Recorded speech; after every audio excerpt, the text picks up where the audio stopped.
I'm 50 years old. Give me 10 minutes and I'll save you 30 years of your dieting life. So this video is kind of like a video to my 20-year-old self.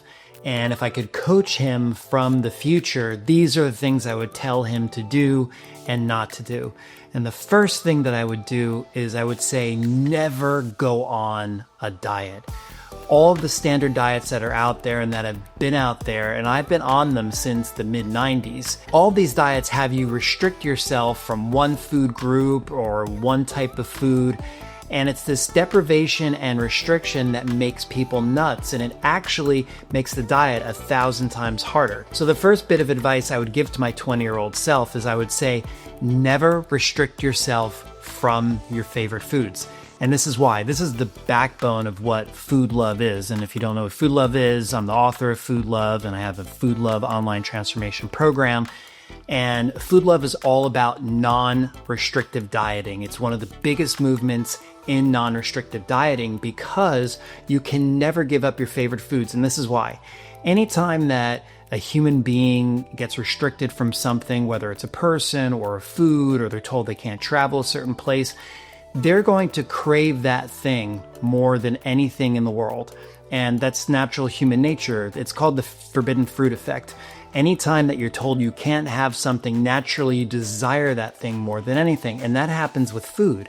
And that's why when anyone goes on a diet, and let's just say they go on a vegan diet and they're told they can't have meat, chicken, fish, or whatever, they're going to crave those things, even if they really didn't crave those things so much before. And the same thing if they're told to go on a carnivore or keto diet and they can't have pasta or rice or French fries, whatever they're told they can't have, all of a sudden those foods become the most important foods in the world, even if they didn't really crave them before.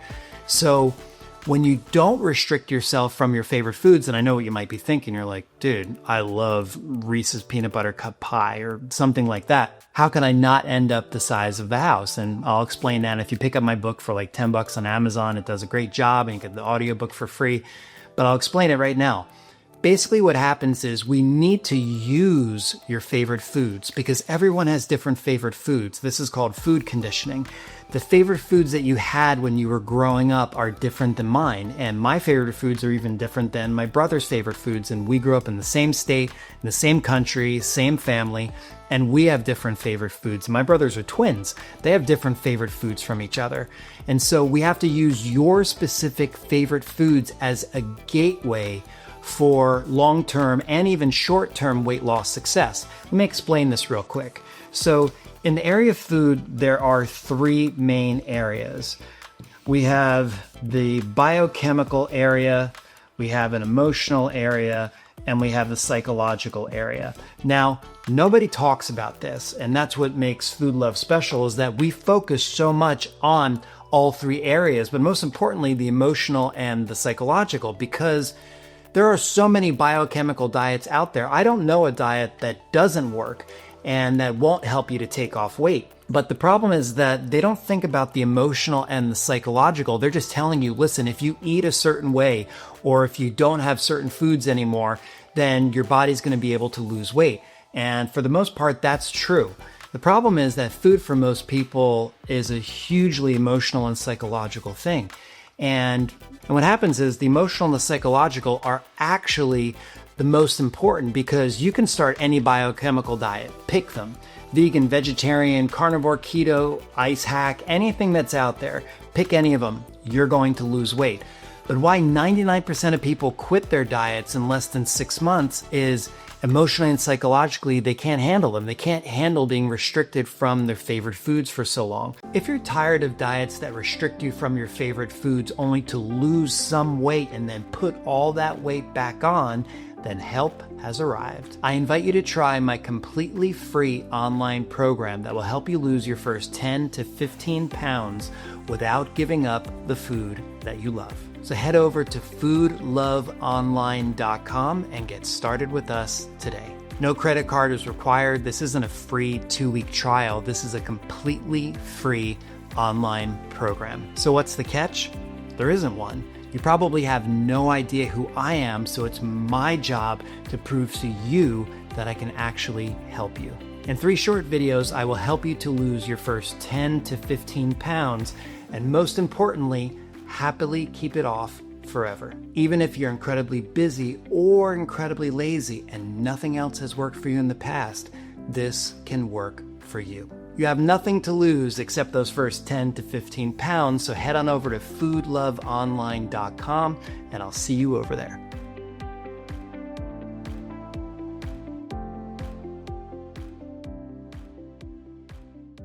So what we do with Food Love is that we focus first and foremost on the emotional and on the psychological. And how we do that is by using your favorite foods. If we use your favorite foods, then it makes it 1,000 times easier to get to the biochemical, to come up with something that is going to work specifically for you, because there's no cookie cutter approach to diet and weight loss. You can't start a diet with your friend or your spouse and expect the same results.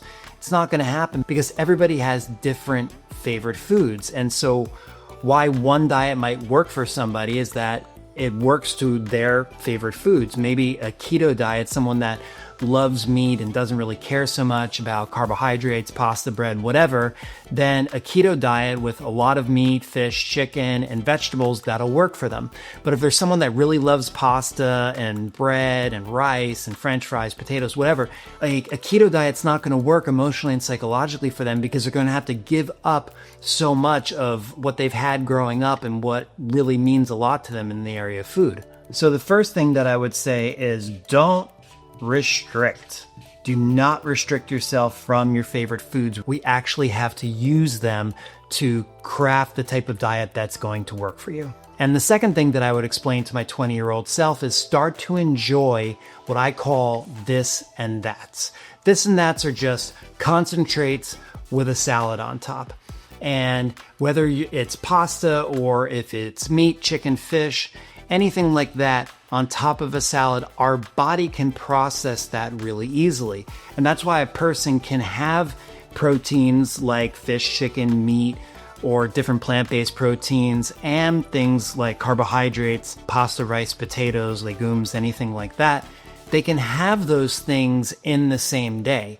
So usually for me, I love Italian food. I grew up in New Jersey, and Italian food has always been a big part of my life. So usually for lunch, I'll have something Italian. I'll have pasta and a salad. I have these plant-based chicken cutlets that I love that I put some really, really good marinara sauce from Aldi's on top. I have that on top of the salad, and it's absolutely amazing, super filling, lots of protein, not a lot of cholesterol, calories, and I feel like $1,000,000 afterwards. It tastes great, which is so incredibly important to making any diet work, and I feel full, and my body feels good afterwards. I get the 3 for 3. And you'll hear me talk about different vegetarian things, and yes, I do have a lot of meat substitute dishes, only because they still taste really good and I feel a lot better after I have them. But all of this works with whatever your favorite food is. Food Love doesn't prescribe specifically you should have this or you shouldn't have this. The only thing that we talk about, and what all of the medical doctors that have all the popular books for the past 30 years, they all talk about vegetables and greens. So you want to have your favorite food concentrate on a salad. And what that does is that it makes your senses really, really happy. You don't feel deprived. Imagine when I sit down with my clients and I tell them, the first thing that I ask them when we sit down is, what are your favorite foods? You cannot believe the smile that's on their face and the air that goes out of the room, because they're like, oh my God, you're not going to deprive me of one of my favorite foods or food groups. You're actually going to allow me to have my favorite foods. So the second thing is I would get my 20-year-old self into this and that. And we have a really good chapter on that in the book. And the third and final area I want to talk about in this video that I would explain to my 20-year-old self, and that's going to help you just end the dieting madness now. You can stop, because there's a reason why the failure rate's at 99% when it gets to the 6-month mark. I don't even think people get to the 6-month mark. I'd be surprised if they even got that far in the diet. Usually people are on it for like 2 or 3 months. They lose a couple pounds to go to a wedding, fit into a dress, for the beach in the summer, and then they're off again because they can't handle being restricted from their favorite foods. But the third distinction that I would want to teach my 20-year-old self is the difference between eating for energy and eating for entertainment. You have to always eat your favorite foods.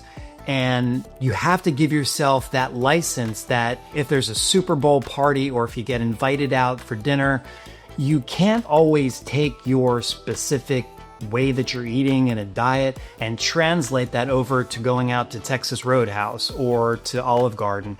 And these places have done a really good job over the past 10 to 15 years of having lower calorie, more calorie efficient dishes where they'll have salmon and steamed broccoli or a small bowl of pasta that you can have with super salad at Olive Garden. I just had that the other day. And so you can eat okay at these places, but sometimes someone asks you to go out and you just need to go for it. With all amazing things, there's always a VIP pass, like flying first class or getting those cut the line passes at an amusement park or gaining backstage access at a rock concert. So I wanted to offer you Food Love's VIP experience. We have two options that allow you to get your answers directly from me, so I can hold your hand every step of the way and virtually guarantee your weight loss success. One option offers weekly support through a Q&A call, while the other option offers you direct access to me for a full 6 months through my WhatsApp number. Both options can help you shortcut your weight loss transformation tremendously. You can choose the one that makes the most sense for you by heading over to foodlovevip.com. Once again, that's foodlovevip.com. Back to the show.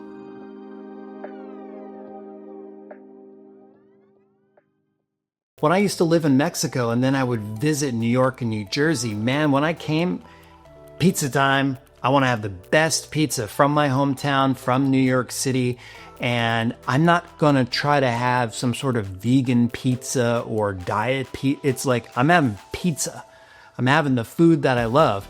And I have a favorite cheesecake that I only have at this specific place in New York City. I talk about that, I think, in the tariff diet. But what's really, really important is that we can't lump all of the eating and the diet eating or whatever you want to call it that we do. There's eating for energy and there's eating for entertainment. And it's really important that both of those worlds exist. Now, ideally, if we want to drop a lot of weight, and if we want to drop a lot of weight fast, we want to have more eating for energy time or percentage, say 60 to 80%, and then 20 to 40% we're eating for entertainment. But you have to allow yourself emotionally, when you feel that you just need to eat what you need to eat, it's going to make the eating for energy time and the food setups that you're doing and what you're having for breakfast and lunch and your snacks, it's going to make all of that 1,000 times easier because you have complete freedom. And the funny thing is that when you have complete freedom, you kind of get this been there, done that energy with food, and that's where you want to get. Just tonight, I had to buy a large pizza for my son, which is really funny because he's trying to put on 45 pounds in the next year. And I talk about diet and nutrition and weight loss. And so we have these, completely opposite forces that are going on in our house. It's hilarious. But I'm bringing his Domino's pizza in, and I was just thinking, I'm about to shoot a video and I want to explain, it doesn't affect me at all.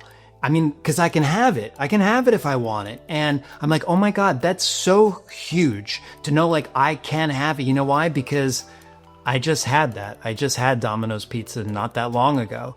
And so when you get that been there, done that feeling with food, that's when you have total control. That's when you have total freedom because you're making the decision. It's not the diet that's telling you, you can't have carbohydrates and cheese and you can't have pizza, or you can't have this or that. It's coming from you. And it's coming from you because you've explored some of the things that we talk about in the book and also go into greater depth in our VIP programs, the Kickstarter or the Transformation Program. We talk about paying attention to not only what does the first bite taste like, but also how do we feel after we have the food. And when all that information starts going to your brain, then you start getting there, been there, done that. You start getting that, no, not today. I don't feel like having it today. And now that I'm going to New York City more often, I go there and with pizza because it's not special. I'm not going there once a month or once every other month. I'm kind of You know, I just feel like I want to eat better because I feel better. And when you start to make those connections, everything changes in your life. So number 3, eating for entertainment versus eating for energy. Huge, huge, huge distinction. So those are the 3 things that I would teach my 20-year-old self. And in the next video, if you want to learn how to lose weight fast, I call this video Losing 10 Pounds in 10 Minutes. I'm going to show you the shortcut to lose weight fast and without restricting yourself from your favorite foods. I'll see you over there.